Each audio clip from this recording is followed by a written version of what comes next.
এটাই সেই জায়গা যে জায়গায় হচ্ছে পোড়ামন ট্যুর শুটিং হয়েছিল।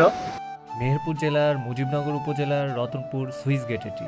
সিনেমা শুটিংয়ের পর থেকে এই জায়গাটা অনেক জনপ্রিয়তা পেয়েছে। আমি তোরে ভালোবাসি। আমি তোরে ভালোবাসি। এই তিনটা শব্দ শোনার লেগে তোর পিছে আমি পাগলের মতো ছুটছি, কিন্তু শুনতে পারি নাই। যখন আমি শুনতে চাইছি তুই আমার শোনাস নাই। অহন আমি আর শুনতে চাই না। অহন আমি আর তোরে ভালোবাসি না। তুই বাচ্চার